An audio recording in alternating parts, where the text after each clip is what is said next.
Hey, what's up, General Contractors? Kevin Sterling here with the Topping Off podcast. And on this episode, we are joined by Jason Broderick of Broderick Builders in Nashville, Tennessee. So, Jason, thank you for being here.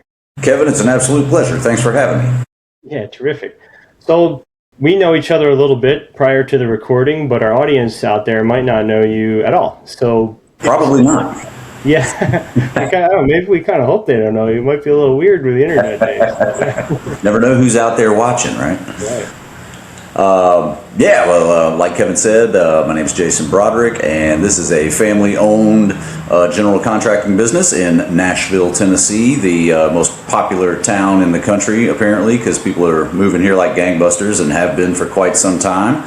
And it looks like they're going to continue doing that for quite some time into the future, which is good news for us. My father started this company when I was born 47 years ago. He was in computer sales and whatnot back in the late 70s, and had a son and thought, man, I got to quit all this travel and stuff. So started a construction company. Actually started it in California, where we were living at the time, and I was in the Lake Tahoe area, and then local governments put a moratorium on building, so that kind of stopped his operation there rather abruptly. But he was a born in Nashville guy, born and raised in Nashville, so he moved the family back home here to Nashville and kept on going. Built new houses for a long time and did a lot of light commercial work and stuff like that. But for the past probably 27, 28 years, we've been strictly a remodeling contractor. Kitchens, baths, additions, interior renovations, the whole gambit.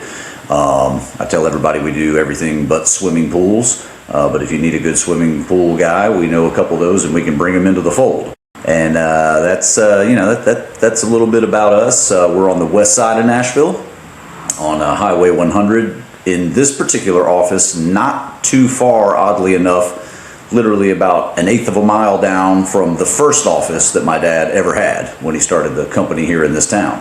Offices all over the place since then, but now we're sort of back in the zone here where it all began, which is kind of exciting. Parking is not really great, but the location is really good. It's kind of right in our neck of the woods where we do most of our work.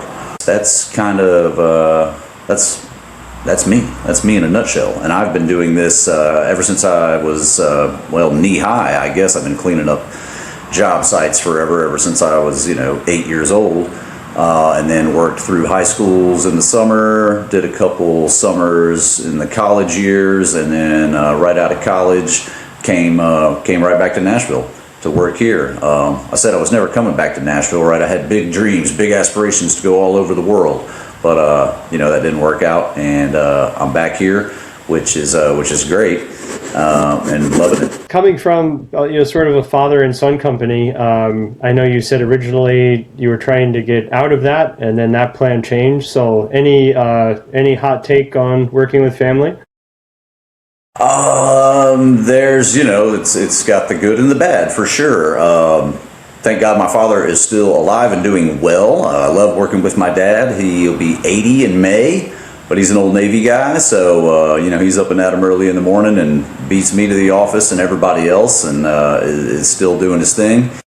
We have his wife's been working here for 27, 28 years, and her brother works here, and we've had various other members of our family in and out, some cousins and whatnot. Working with family is great. You get a really tight-knit community. Obviously, you're all family. And then, the guys that work here, too, have been with us for years and years and years. And they become family as well. And, but then it is family, so you get kind of you get the naughty side of it, too, where, feelings might get hurt for one reason or another.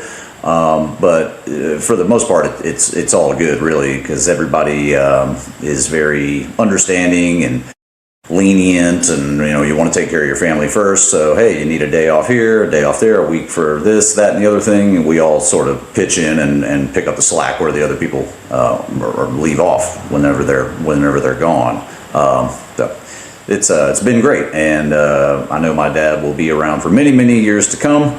So very much looking forward to that, working with him for as long as possible. Nice. So a little bit of trivia. Where I live in New York is actually, remember the show Orange County Choppers? Yes, very well. Those guys, that's like our town next over. So Really?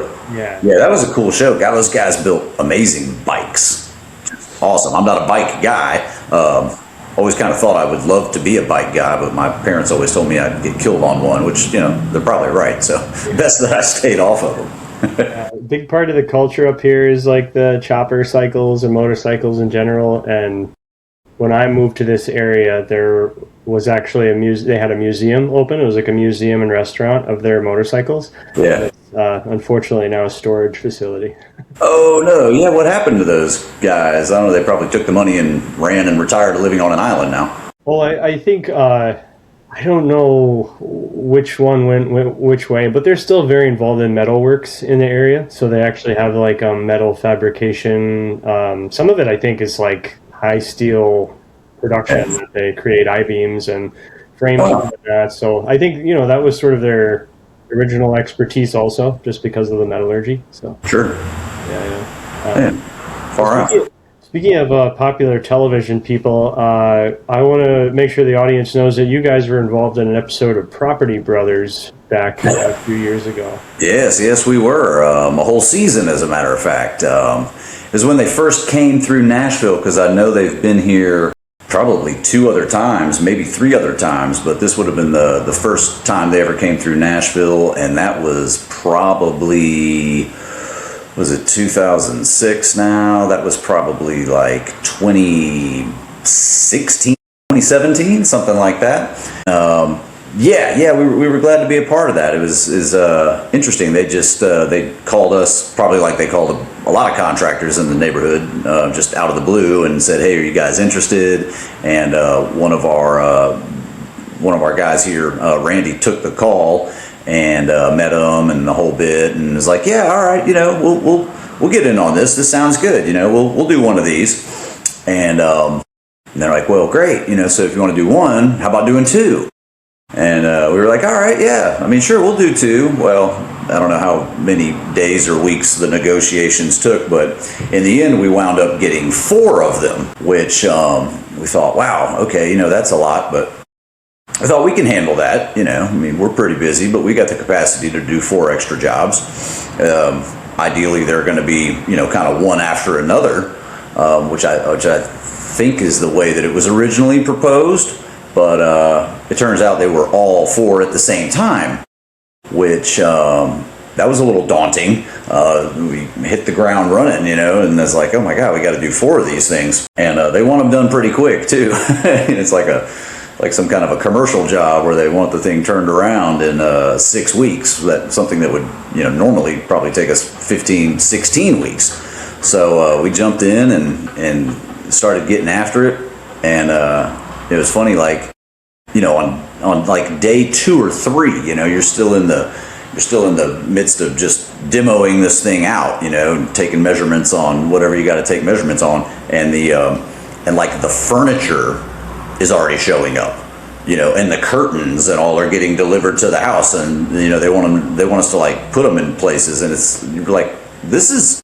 Do you really need the couches right now? I mean, we literally just tore the walls out. They're from Canada. I was actually born in Canada myself. So, nice. When my dad was a traveling, salesman in the computer world, we just happened to be in Vancouver when Mama said, "Oh, it's time." So I was born there in Vancouver, BC. So, I had a little common ground there with the Canadian guys, Property Brothers.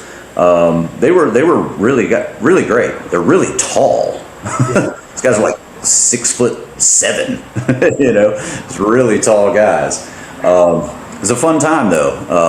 There's a lot of hurry up and wait though. It's like, okay, we need this stuff to happen real fast, but it can't happen today. It's got to happen when the camera crew's there, right? So hurry up and get it done, but don't do all of it, right? Because we got to film some of it. So there's a lot of just stop and go, not like what we're used to in the construction business. We usually have to stop and go for all kinds of other reasons. Material's not ready, someone's got to make a decision, whatever. But you normally you don't have to work around a camera crew, that is not going to start filming till literally 2:30 p.m. or whatever it is, so you can't really do anything until they show up.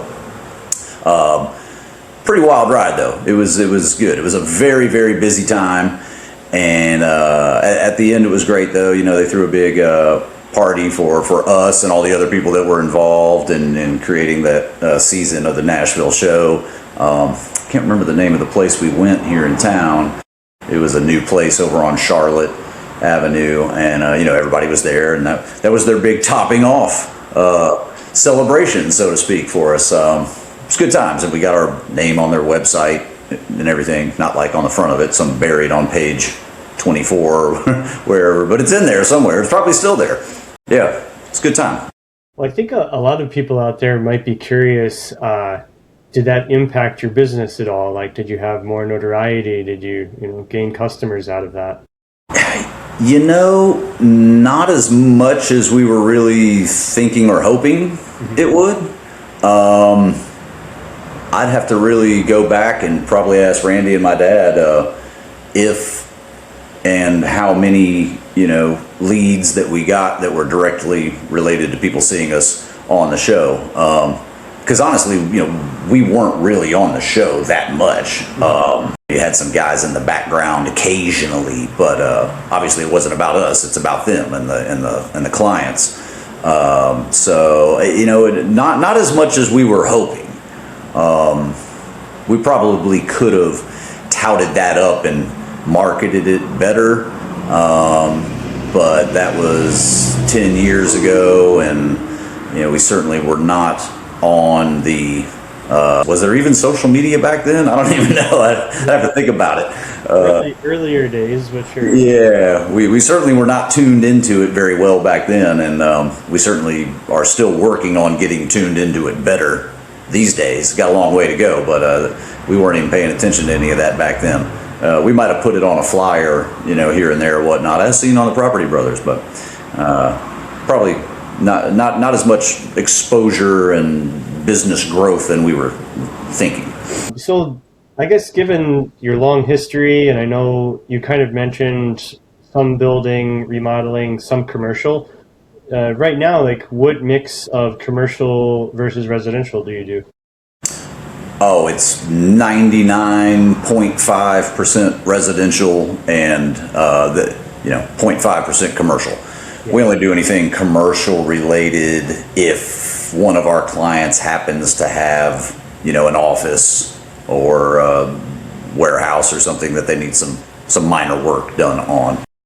But we don't market ourselves as a commercial contractor, even though the sign's older than I am, I think, or just as old as I am. This thing's been around and it says commercial on it. We don't do a whole lot. I think about it from time to time. I hear the horror stories about it. It's just a different game, the numbers are bigger, but everything's hard bid, and the contracts are bigger, but it seems like everybody waits forever to get paid on anything from anybody. So you got to have deep pockets or a real good relationship with your banker to get into that world. And I don't know, maybe one day. Yeah, no, that makes sense. Would you say that you have a target residential customer, somebody that you go after? Yes. Geographically, we try to stay, we don't go too far from this office, really. We stay on the south and the west sides, a little bit of the east side of Nashville. Nashville's kind of like it's like a bicycle tire if you look at it on a map. You got the center, and then everything just kind of sprawls out from the middle, and there's a 440 loop and an 840. Now there's an 840 loop around it. We typically don't go anywhere outside of that 840 loop, especially on the north side of town. It's just too far away, especially since traffic is getting so lovely here in town these days, to try to manage anything that's too far out. So geographically, that's where we try to stay. And then, the target client, the perfect client, not the perfect client, but just a target client is typically somebody anywhere, between the age of 40 and 80 that's got 100 grand to $1 million of expendable income that they want to invest into their house. We do a lot of smaller projects than the 100 grand, especially for past clients. I mean, we've got a past client list of 7,000 plus that are always calling for something and anything. Sometimes it's something as simple just as hanging Christmas lights, or repairing a rotten piece of trim on a screen porch or something like that. So we do a lot of that type of handyman stuff too. But the target client is 40 to 80, 35 to 80, whatever. That's got a good bit of money that they want to invest into their house. We used to say money they want to spend, but really it's something that they want to invest into their property, right? And that's a good way to phrase it, and it's an accurate way to phrase it, because really, it sounds better from a client perspective, which is always good. But if you say, hey, Miss Smith, how much money do you want to spend, as opposed to saying how much money do you want to invest into your home, that just warms them up to the idea, because the numbers can be daunting for sure sometimes. It's like, whoa, this is going to be $300,000. Well, yes, but it's an investment in your home, right? So that's the ideal client, and hopefully they're sane and have realistic expectations. Yes, please be sane. Sometimes they're not. Sometimes you think they're sane and they're totally not, or sometimes you think they're absolutely out of their mind, insane, and they're like the best clients ever. So. This is a voice of truth, everyone, coming in, someone who has earned the stripes. 100%, and we all here in this office joke that we all have our honorary degrees in, marital therapy, right? Because when you become part of somebody's family for 5, 6, 7, 9 months to a year, and you're in and out of their house all the time, you get to see everything about them and learn all about their kids and their dogs and their cats and all the problems that they have, and they conversely learn about all the problems that we have. It's an interesting business and relationship that you have with people over this. Kind of speaking about the sort of stress remodels can cause, correct me if I'm wrong, but you guys kind of hang your hat on sort of having like very easy experiences for people. Like you kind of tout that like people largely can stay there while things are being remodeled. Stay in their house. Yes, they certainly can. And most people choose to do so unless they just absolutely have to move.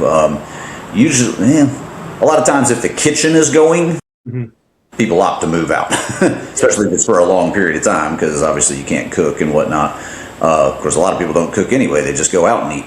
But yes, we do a very good job at trying to ensure that the client can stay in their home and be as comfortable as possible during the dirty, noisy, chaotic, interruptive nightmare that remodeling your house can really be.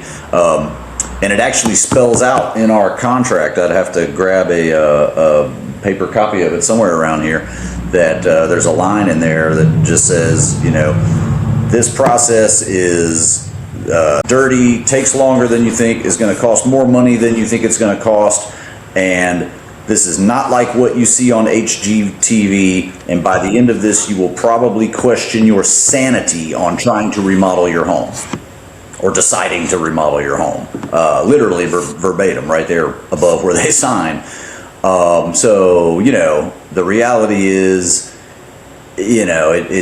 it's what you make of it. I've had clients that live through absolute war zones and just fare extremely well, and other people that think the world is on fire when you are just painting the foyer and you got a drop cloth in the way.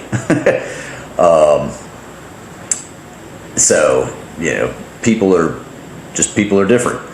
But we do our best to try to be as clean as possible and as courteous as possible. We work with a small, tight-knit group of subcontractors For the most part, everybody on those teams is very familiar with working around a house where people are living, right? It's completely different than new construction or commercial where you can just go in and turn up the stereo and throw your tools over there and just kind of do whatever you want. Because this is someone's home. Somebody lives here. Somebody's kids live here. Somebody's kids have to walk through that front yard or that backyard or up and down the driveway. So you just can't make a mess and leave stuff all over the place. You know, you got dogs and cats and kids and everything else. So we're very mindful of that. You've mentioned a couple of interesting things. I'm curious. You talked about sort of like the equity proposition when people are investing into their homes, and then sort of like your ability to keep people comfortable during remodels. Do you find sort of a common thread when you gain a client that they say like, you know, I went with you guys because of X, Y, and Z? Yeah, I'd say the common thread, well, a lot of our business is word of mouth referral, you know, especially being in this town, doing this now in Nashville for 42 years, I guess. We've got a lot of referral base, which is great. That's absolutely fantastic, and I want to be building on that in the future. It's a great foundation to build off of. That's a common thread. Hey, you know, we obviously we've seen you guys signs and trucks around for years. You know, we get that a lot. People say, oh, you know, we've been thinking about doing this project for a decade, and we keep seeing your signs and we keep seeing your trucks. So obviously you guys are doing something right because you're still around, you're still here, and we're very proud of that. So that's a common theme. Been around a long time, must be doing something right. Heard a lot of good things about you from so-and-so, X, Y, and Z person. And they usually, after we present the way we do things, they like the business side, the business model of kind of how we do it, right?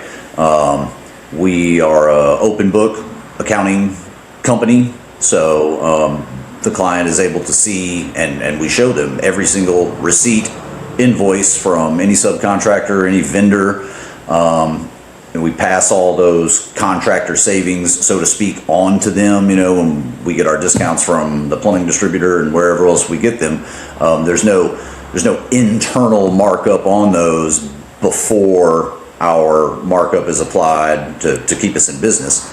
We don't get any kickbacks from suppliers or subcontractors or anything like that. So, you know, everything's wide open on the table, and we just take a small deposit up front. Usually it's anywhere just $5,000 to $10,000, even for a $300,000 to $500,000, $600,000 project. It's not some giant lump sum, 20% down, and it's sort of a pay-as-you-go process. You know, we bill our clients weekly, maybe bi-weekly, depending on how the bills are rolling in. But it's you know, they get to watch it as it's progressing. They get to watch the project, and they get to watch the financials kind of go hand in hand, and it's pay-as-you-go. So they never get too far out over their skis, and conversely, we don't get hung out too far over our skis financially, paying for things and saving. You know, we're not a bank. We try not to be a bank. So keeping the billing consistent and frequent is pretty important for us from a cash flow standpoint. And come to think of it, you know, it's important for the client from a cash flow standpoint too. I mean, you'd rather get hit with a bill every week, at least I think you would, you know, for $5,000, $10,000, whatever, $8,000 instead of every 3 months. Hey, you owe us $98,000 and then $120,000. You're like, whoa. So that's what we hear from folks. That's awesome. So, I mean, certainly your history works in your favor, and you kind of hinted earlier about dabbling a little bit in social media. Are there, I guess, sort of like, what do you find to be outside of referrals, like some of your effective marketing things that you feel like have helped out, or maybe none at all? Yeah, outside of the what? Outside of referrals, like outside of your existing presence. Sure. Well, the signs and the trucks obviously work. The referrals are great. We do a little local advertising, not on television, but just in some local papers. Keep a couple ads in there, and those seem to work well. Just keeping that name in front of people.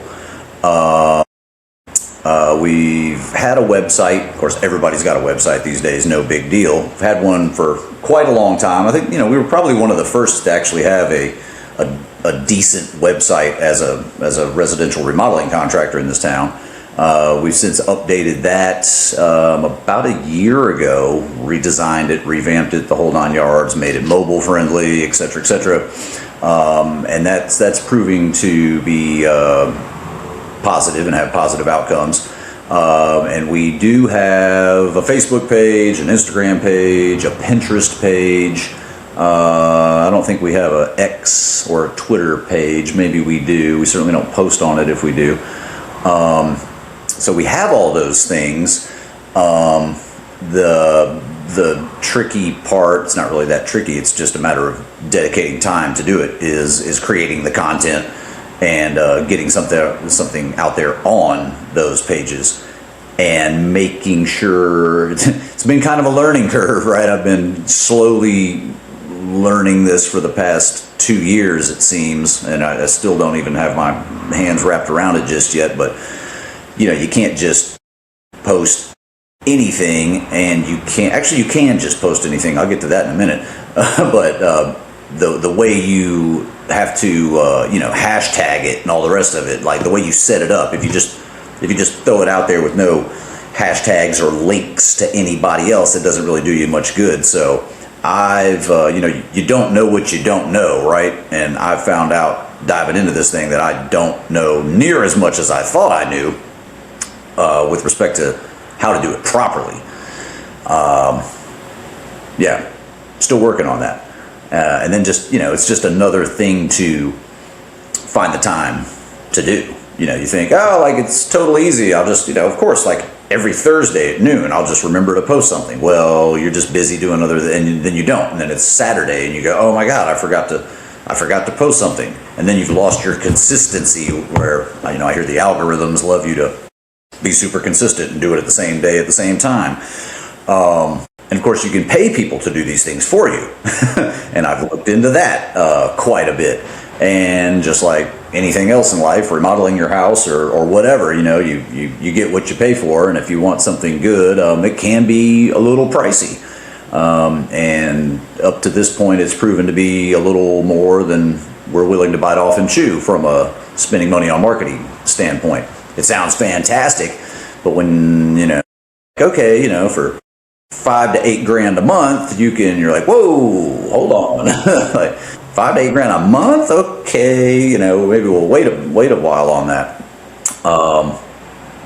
I'd still love to have somebody doing it all for me, and we'll get around to that point for sure, because I'm obviously not very good at it. If I was good at it, I would be doing it.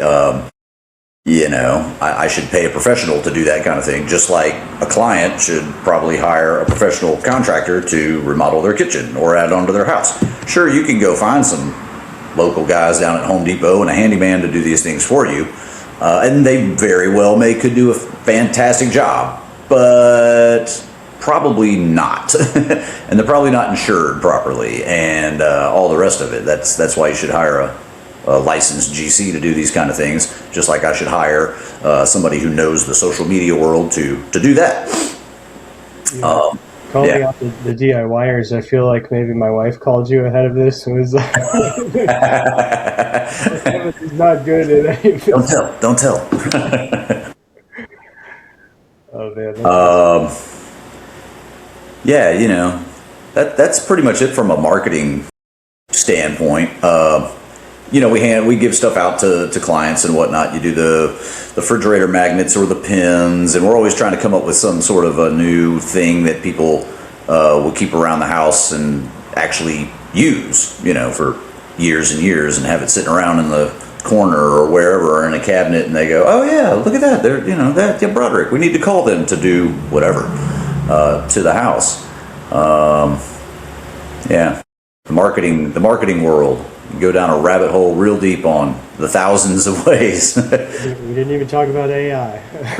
Oh, yes, yes. Very exciting subject, AI. And 47 years old. I do not want to wind up, and it's happening really quickly, right? Like I don't want to wind up where so many 70-year-olds I know are with the internet and podcasts and all the rest of the stuff we think is just second nature. They think is still foreign. I don't want to be the 70-year-old who doesn't know anything about AI and can't use it at all. I've got a friend of mine who is in a completely different kind of business, but he's a very techie guy, and he was over at the house about a week ago, and the stuff he showed me that he's doing for his business using all the different AI tools literally blew my mind. I mean, it's amazing. He's created an agent, so to speak, for himself, and it just show me this and calculate that, and I want the percentage returns on my best clients and whatnot. Find those people, compose an email, make it say this, that, and the other thing, put my logo on it, and I need it to go out Tuesday at 4 p.m. Done. Yeah. And I just thought that's absolutely amazing. I want to get there. I don't know how to get there, but I'm very eager to learn.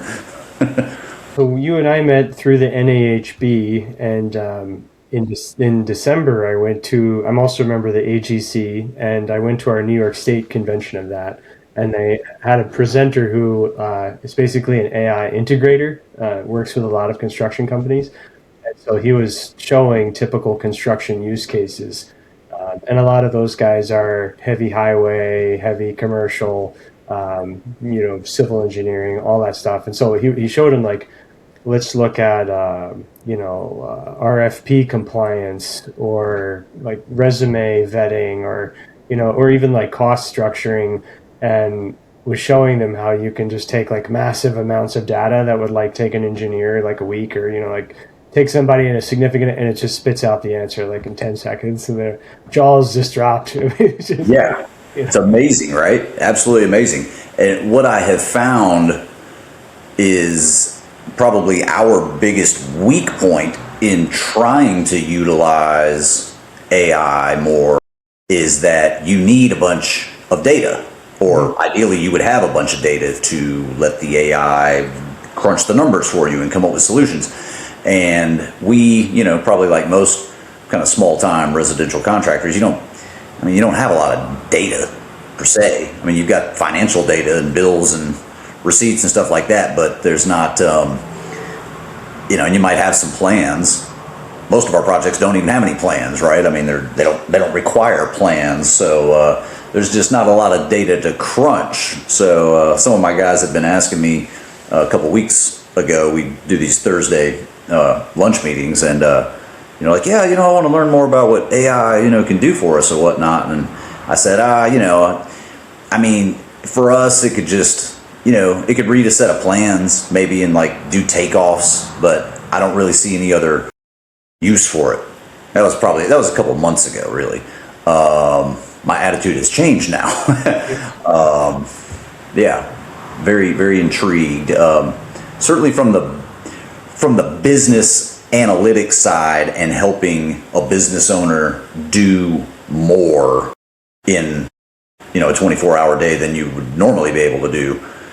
Very fascinated with that aspect.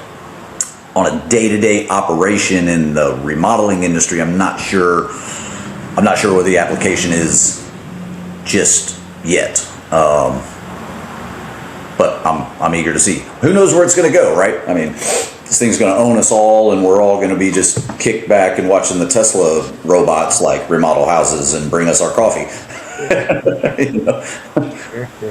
Yeah. So you guys do some design build? I know you just said that most of your projects aren't requiring plans, but I don't know, what percentage would you say are design build? What percentage do people bring in kind of their own architects or designers? So we do anywhere from 70 to 100 projects a year. I think last year we did 80, high 80s, 88, something like that. And we don't have an in-house architecture division per se, but we are very capable of drawing and sketching up floor plans for minor bathroom remodels or whatnot. You got to move a couple walls here and there, great. We'll design those and help the clients pick out all of the finishes and whatnot that they need, and talk to them, of course, about, well, if you move this wall, that's great. We got to put in a beam, which is wonderful. Now you could either have the beam be below the framing ceiling joist system, or I can recess it up in there. How concerned are you about ceiling height? All these kind of things. So we design it all the time. It's kind of a daily operation, right? Design on the fly in the remodeling world. So out of those, we'll say 80 projects a year, I bet probably 50 of them are like that, if they even require any design at all. And then of the remaining 30, we work closely with 2 different architects, and we bring them to the table if there needs to be any architectural design. I'd say that's probably, 25 of the remaining 30, and then the other 5 already have a design or architectural plans from somewhere else, and they bring them to us. I'd like to see more of that. That just is going to require me getting out there and networking a little more with the architecture design community. So for anybody else out there who's in my shoes, own your own business and whatnot in this construction remodeling world, get out there and go meet them. Go to all the functions. Go to the casino night.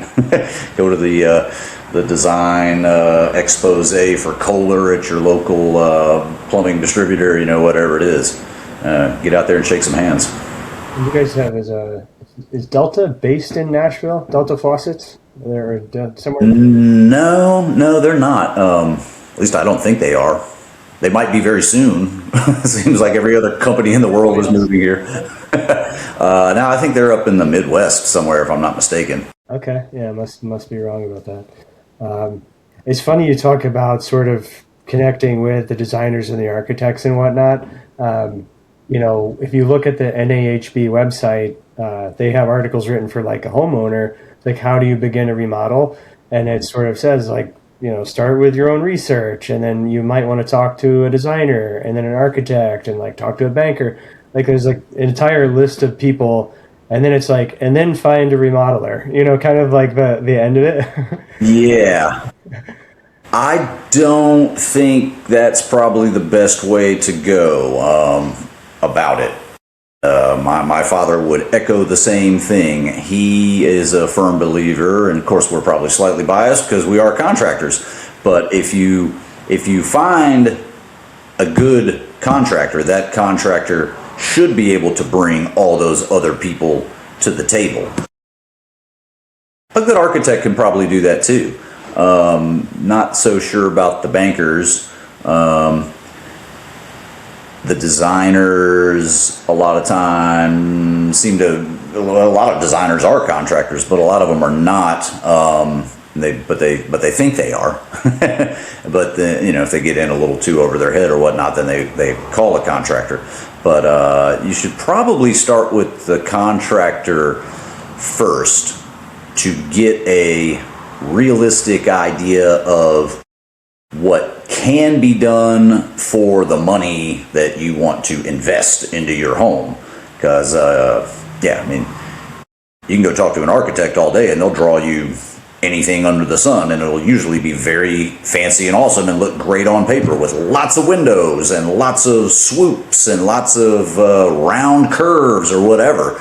And it looks absolutely fantastic. And then when you get the cost to build it, that might set you back a little bit. So start with the contractor first, I'd say. Yeah, no, that's awesome advice for sure. Are there projects that you feel like are kind of like your personal favorite? Like you're just, I love the kitchen, love the bath, love the addition or the ADU or something. Yeah, they all have their challenges for sure. I like things on the first floor. Those are great. Second floor is a little more challenging depending on where the staircase is and how many people are living there and how many dogs and cats and kids you got. But I've been a big fan lately of just interiors in general. We do a decent amount of additions and add-ons and exterior work. Those just come with their own challenges, the weather, the dirt, the mud, the rocks, all that stuff. And, that's fine.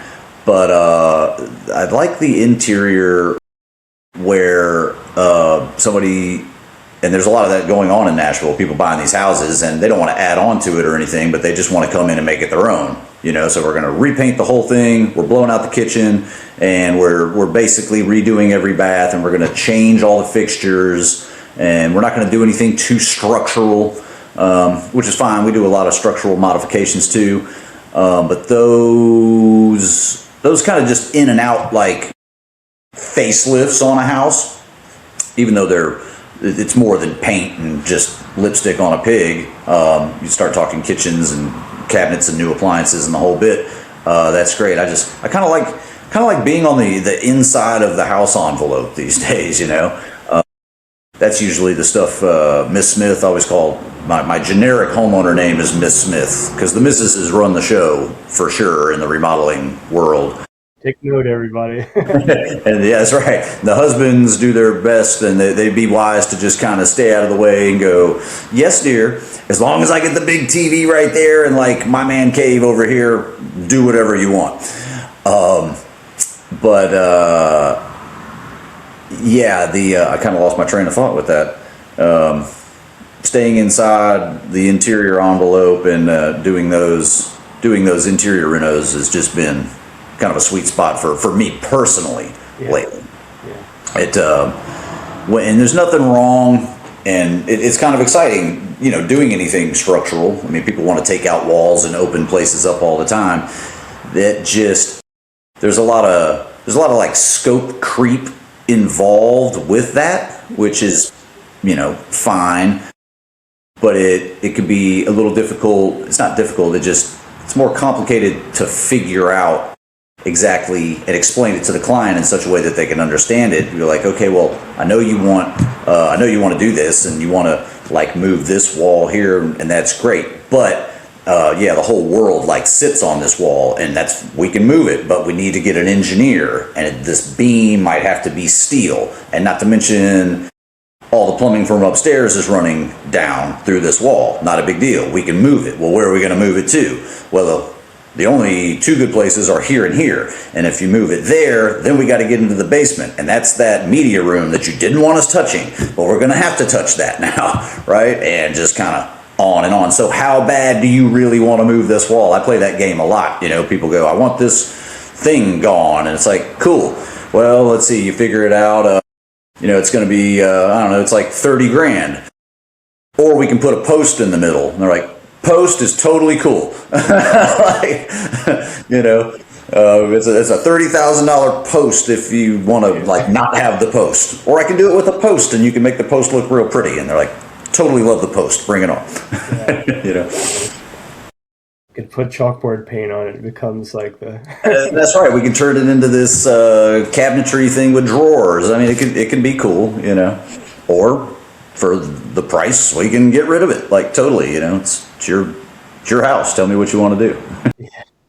You hinted at a couple of things that people are doing. Any kind of like sweeping trends that you find in the industry? A trend in like tile and bass these days, this large format porcelain tile. Oh yeah. Which I didn't, I guess it's been on the scene for, probably more years than I know, but it wasn't until about last year that I ran into it for the first time. And people would say large format. I go, okay, it's like 4 foot by 4 foot big square tiles. No, they're like, no. Like, they're huge, right? They're 130 inches by 52 inches, giant slabs of porcelain, and then we put them up in the walls, and there's no grout lines or anything. And we've done more than a few baths out of that. Probably did 5 or 6 of them last year. And it looks really cool. It's kind of a modern industrial look, kind of looks like concrete. So that's something I've noticed trending, as well as the micro cement. We're doing a lot of this micro cement now too, which is it's micro cement. It goes on real thin, and it's extremely hard and durable, and you can put it over just about anything. But it kind of that same sort of industrial concrete gray look. Everything's gray. I don't know how it is in other towns, but the trend is white and gray, right? White cabinets, gray walls, quartz tops that are white with gray veining. I call it the Pottery Barn look. It's just super clean and white and gray. That's a big trend. That's the only thing. Two things that come to mind really. The only other trend in Nashville is just move in anywhere you can and knock it down and build something new. I should have got in, probably should have jumped in the new home spec construction thing some years ago. Probably could now, but in this area, it is absolutely amazing what they are building, because we got a lot of really nice big 1 acre, 2 acre lots around here.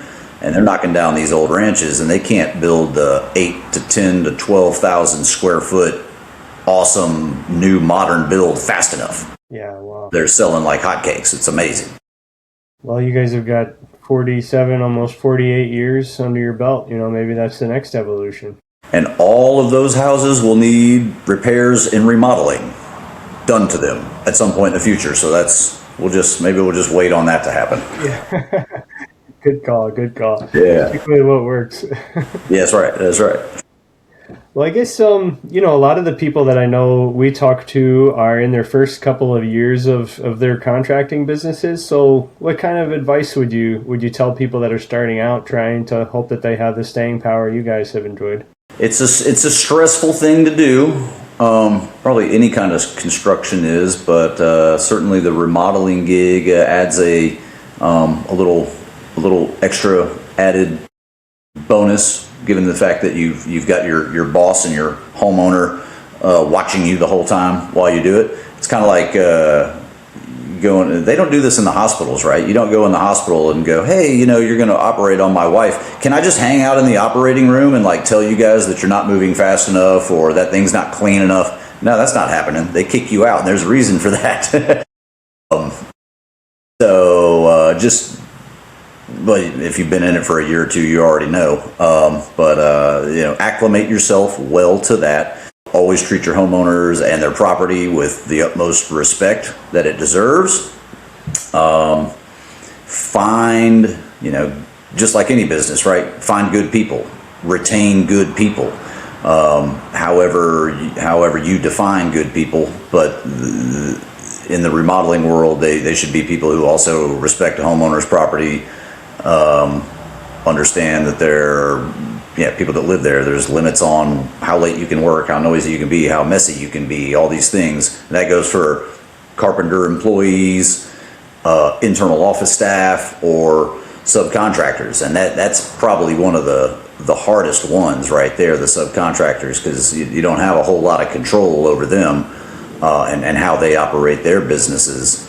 But when you find a good one who understands what it means to do what you need them to do in a residential setting, hang on to those guys and keep them happy. Pay them as promptly as possible and as consistently as possible, because nothing will run off a good sub faster than you stringing them out for way too long on payment for whatever reason it is. Certainly don't stiff over any of your subcontractors. I hear about that all the time, from a lot of our subs. I go, oh man, this other builder guy, he stiffed me, man. He just didn't pay me 10 grand, 15 grand, 50 grand. And I'm going, God, are you going to kill the guy or what are you going to do? They're certainly never going to work for them again. That's for sure. So you pay people promptly. They always appreciate that for sure. We were talking AI earlier, right? I remember going to one of the international builder shows some years ago, and I sat in one of the clinics there, and a guy just, it stuck with me. He said, embrace technology, right? Embrace it, learn it, apply it to your business. There's a lot of people in the residential construction business, they just, technology, I don't need that, whatever. I got my tools, I got my hammers, my truck, I'm fine. Embrace where it's going and learn how it can help you. You don't want to get passed by because, well, hopefully it'll make your life easier for one, and two, the clients are expecting it, right? They're everywhere else they go is tech savvy and tech driven, whether they go to a football game or a concert or a car dealership or shoot, the restaurants these days, nobody pays with cash, everything's on a phone, and they get the receipt instantly, and they can look at their bank record here. They want to be able to do the same thing with their construction project too. They want to be able to pull it up on an app, just like they look at their Amazon account and go, when's it coming? How much did I pay for it? Oh, there it is, right there. We've been using a great system called Builder Trend for years now. Always learning that thing. It's a pretty big program, and I've still got a lot to learn, but it's great. The clients love it. All our invoicing is done through Instagram or through Builder Trend. They can see all of their receipts and their bills. They can upload photos. It's cloud storage, all that. Project managers can communicate with them through that app. It's on your phone. It's on the laptop. It's everywhere where people want to be, especially if they're spending a significant amount of money. They're going to want to be in tune to that, just like they're in tune with everything else going on in their life, So embrace technology, and I think from a project management standpoint, that's probably what I've done the most here over the years is just run jobs, and you got to stay as far ahead of the schedule as possible, right? It's like playing chess. You got to go, well, if I need this to happen in 2 weeks from now, then these 7 things need to happen before that happens. And I need to call all of these people and get them set up, because they're not all just waiting to jump when I say jump, right? There's a lot of checking in with people. Hey, are you available? Are you available? Can you actually make it over here? Okay, well then I need to check and see if this guy can make it over here when you're there. A lot of logistics. So think as far ahead as you can and be good at logistics to run a project smoothly. Materials management, materials ordering. How long does it take for windows to come in? Oh, there's 6 to 8 weeks. Well, I better make sure I order them 6 to 8 weeks before I need them, not 2 weeks before I need them, right? Because then all of a sudden you're way behind, and you got to figure out something else to do while you're waiting on those. It just can be an absolute mess. Be good at logistics and planning. Embrace technology, and don't take things too personally, right? Which can be tough sometimes, because you're pouring your heart and your soul and your time into this thing, this job for Mr. and Miss Smith or whatnot, and probably sooner or later they're not going to be happy with something. And if your name's on the sign, ultimately it is your fault, really, one way or another, but that's, every business has it, whether you're a restaurant business or a sports marketing business or, any kind of business. People are people, and they get upset, and you've got to just don't take it personally. It's business. Solve the problem, make them happy. The customer is not always right, but they always have legitimate concerns and feelings that need to be addressed, right? They might be completely wrong about that particular issue, whatever it is. No, that cannot be built like that. No, it can't happen that fast. And no, whatever the no's are, they're totally wrong on. But they've got feelings and concerns, and you should address them in a business-like manner and not let it get to you and keep you awake at night. which is a problem I have sometimes. Goes back to the crazy that he mentioned earlier. Yes, yes, it could drive you a little mad if you let it. So. Well, that's awesome, Jason. We're about time to land the plane, so I can't let you off the hook until we hit the... A smooth landing. Come on, bring it in. Taking it nice and easy. So your topping off tradition, do you folks have a certain celebration you like to do when you get to that point? You know, I saw that question, and I wish I could say that we did, but we just don't really, because a lot of times the projects just sort of dwindle's not the right word, but they just sort of wind down, and I think everybody's eager to like not see us anymore, you know. And we get asked, or we get told a lot, you know, oh, when this thing's done, we're gonna have a big old dinner, and you guys are coming, and all the neighbors are coming, and all the, I think I've maybe been to like 2 of those. So unfortunately, I cannot leave the show with an amazing Property Brothers style story about champagne bottles popping and all the rest of it. What was the show where they like moved the bus and the house was behind it? And was it the Chip and Joanna Gaines? That one, was that the one where they would, or you're saying one of the Property Brother episodes? Well, no, not the Property Brothers. Another HGTV show where it's like a huge reveal, right? And the whole neighborhood's there and everything. Yeah. Thought about it. Thought about how to do that kind of thing. Just haven't gotten around to it. But honestly, in all seriousness, a lot of times we do just, you know, you send a gift, right? You send a gift to the client, and hopefully it's something personal, right? Not just a fruit basket or whatever, unless they just really love fruit baskets. But hey, if they're wine people, send them some wine. If they're into guns, you know, I finished up a job about 1.5 years ago for a guy who was really into guns. You know, I sent him like ammunition, you know, that kind of thing. Just something with personal touch where shows that you've been paying attention to their life and just them in general, and, you know, give them something they want.